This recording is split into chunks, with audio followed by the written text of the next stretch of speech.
Ada satu waktu ketika teman saya dia curhat bagaimana dia merasa capek, merasa lelah di tempat kerja dengan teman-temannya, dengan rekan kerjanya. Rekan kerja yang semulanya enak, kenapa jadi nggak enak? Yang semulanya komunikasinya lancar, yang semulanya enak bercanda, ngobrol, kok sekarang kayaknya makin jauh ya, makin berjarak gitu. Ada aja masalahnya. Dan pimpinan yang semulanya nggak begitu, kenapa tiba-tiba jadi begitu ya? Jadinya nggak enak lah. Atau mungkin bahasa dia, ini teman sama pimpinan kok kayaknya toksik banget ya. Nah, dia curhat sampai wah kayaknya mau resign nih, kayaknya mau pindah nih. Gimana ya, kok tempat kerja makin lama makin nggak nyaman, makin nggak enak, kayaknya nggak betah deh. Nah, itulah curhatan-curhatan teman saya ketika dia merasa jenuh, ketika dia merasa bosan, ketika kayaknya ini kerjaan udah merasa nggak cocok lagi sama dia. Di video ini saya akan membagikan bagaimana diskusi saya, pengalaman saya mengenai curhatan teman saya ini yang sudah mulai tidak betah, yang sudah mulai kayaknya lingkungan kerjanya ini sudah tidak bisa lagi memberikan sesuatu nilai plus bagi dia. Jangan lupa teman-teman, sebelum kalian menonton video ini, jangan lupa untuk like, subscribe, dan komen di bawah. Kira-kira kalian bagaimana nih lingkungan kerja kalian? Masih nyaman kah? Apa sudah bosan kah? Atau ada teman-teman yang toksik atau bahkan pimpinan kalian yang toksik ya? Lingkungan kerja yang sudah merasa wah kayaknya saya perlu resign nih, udah nggak enak nih kerja di sini. Kalau kalian punya pengalaman tentang itu, silakan kalian komen di bawah, silakan share bagaimana kalian menghadapi hal-hal seperti itu. Nah, jangan lupa tonton video ini sampai selesai agar kalian tidak gagal paham, agar mungkin kalian mengalami saat ini atau kalian pernah mengalaminya atau mungkin sedang mengalaminya. Jangan kemana-mana, tetap di Riva Channel bersama saya Rian Panjalu.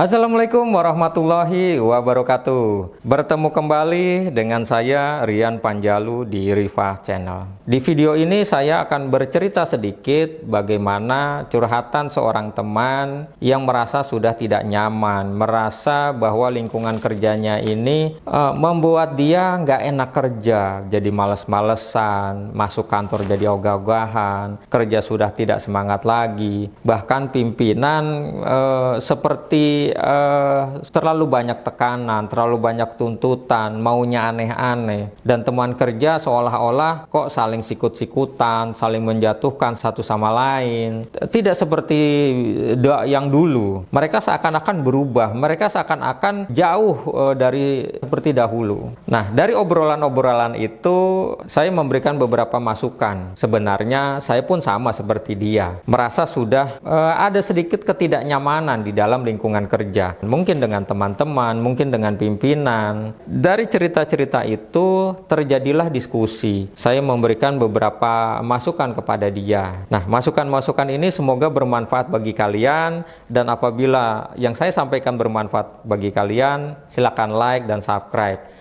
Dan jangan lupa komen di bawah. Bisa jadi apa yang saya berikan bermanfaat bagi kalian, atau bisa jadi kalian pernah mengalaminya dan kalian sudah melalui dengan sempurna, dengan baik.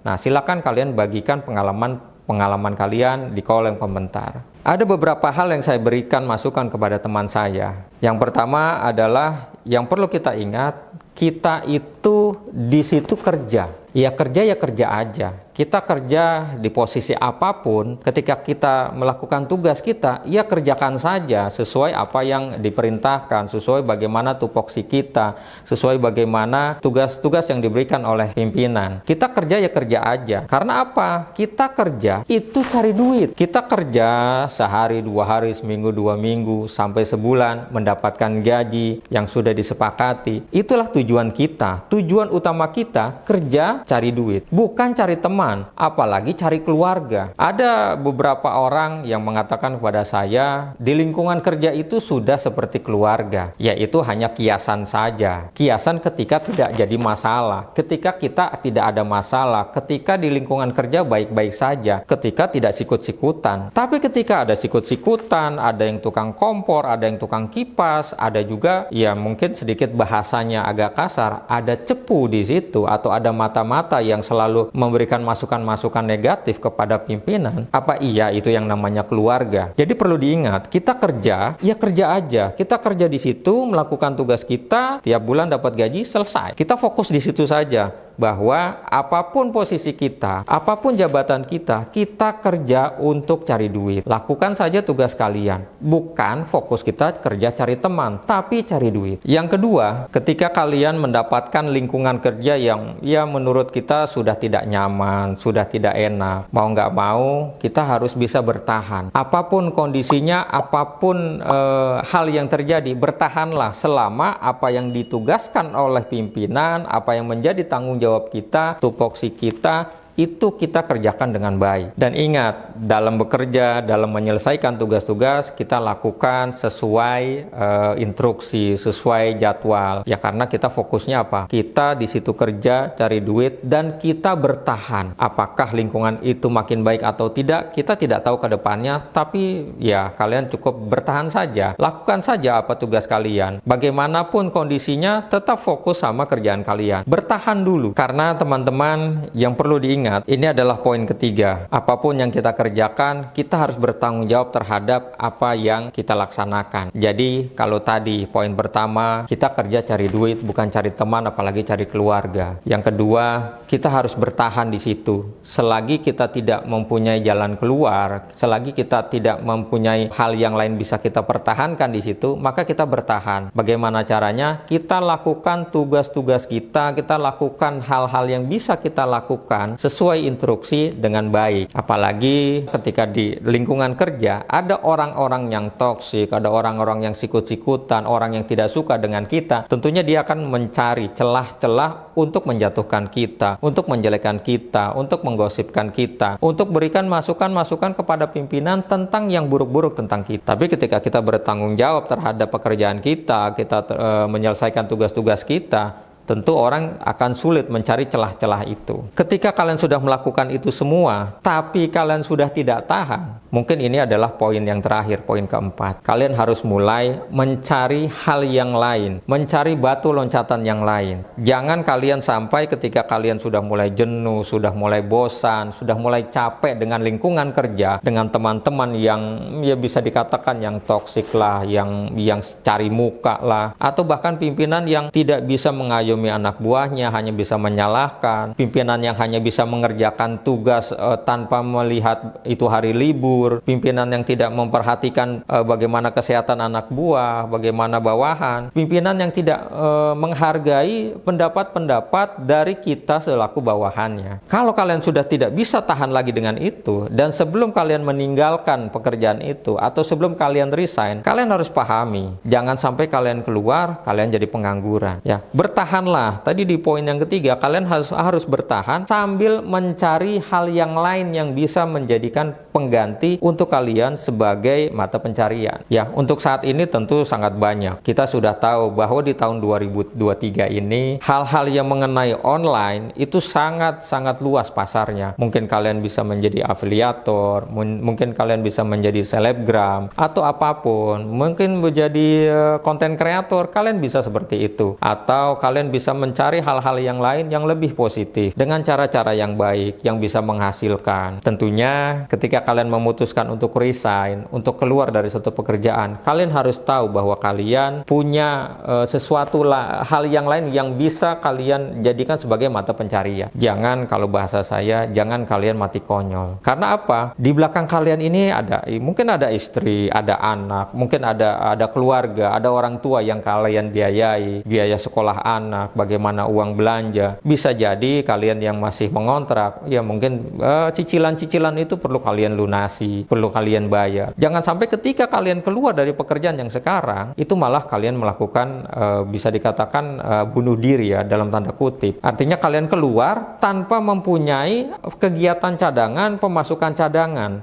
Hal itu sangat penting. Jadi ketika kalian memutuskan, kayaknya gue harus resign nih, kayaknya gue udah capek deh dengan lingkungan seperti ini, teman-teman yang nggak bisa dibanggakan, teman-teman yang kayaknya udah nggak bisa, udah nggak enak lah, udah nggak cocok, atau pimpinan yang nggak bisa mengayomi anak buah. Untuk apa kita tiap hari hanya mendengarkan omelan-omelan, celotehan-celotehan, hanya mendengarkan sumpah serapah dari pimpinan, kayaknya kerjanya udah nggak nyaman. Nah, kalian ketika memutuskan untuk resign, kalian harus tahu setelah ini kalian mau kemana. Setelah meninggalkan satu mata pencarian, kalian sudah punya cadangan. Jangan sampai kalian meninggalkan pekerjaan ini, kalian jadi pengangguran. Kasihan bagaimana istri kita, anak kita, mungkin orang tua kita yang menjadi tanggungan. Mungkin kalian yang punya adik yang masih sekolah, kalian harus menanggung biaya pendidikannya.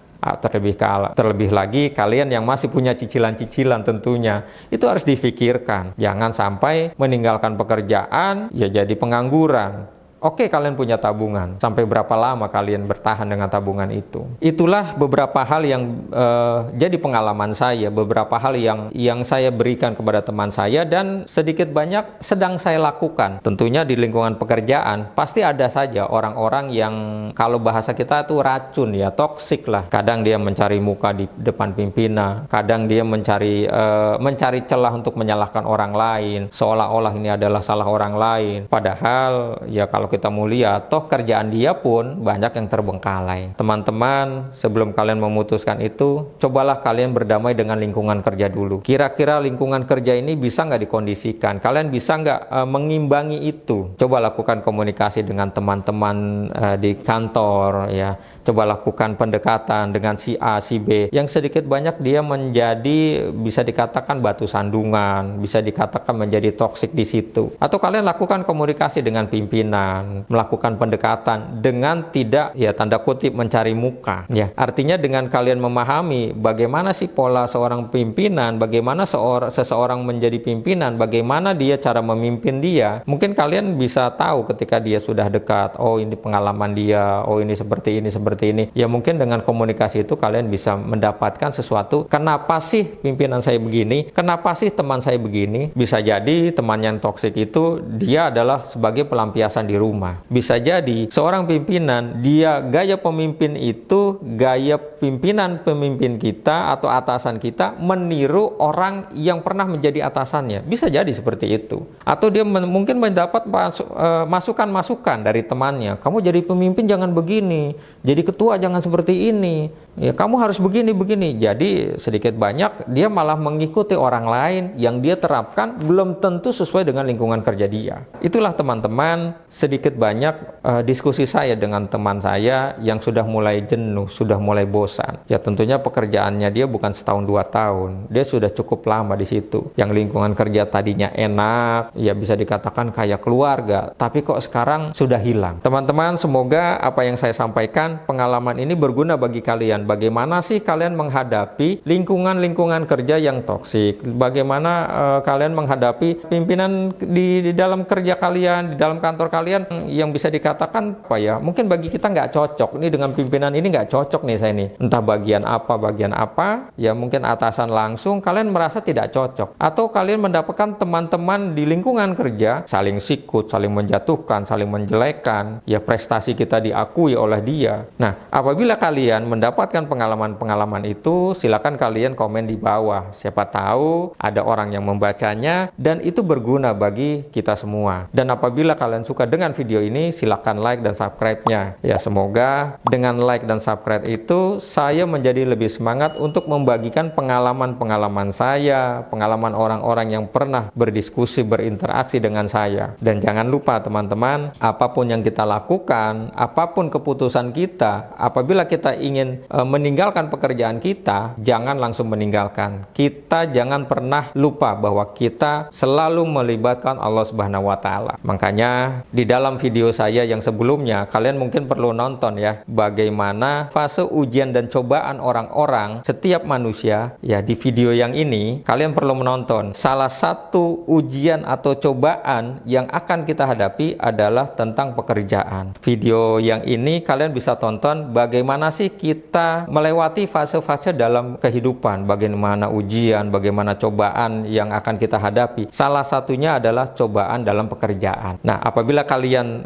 suka dengan video ini, silakan kalian share ke teman-teman kalian dan jangan lupa tonton video saya yang lain. Semoga video-video yang saya bagikan kepada kalian bermanfaat. Itu saja dari saya. Terima kasih kepada kalian yang sudah menonton video saya sampai selesai. Dan jangan lupa silakan klik like, subscribe. Semoga saya tetap semangat membagikan pengalaman-pengalaman saya kepada kalian. Itu saja yang bisa saya sampaikan. Terima kasih. Wassalamualaikum warahmatullahi wabarakatuh.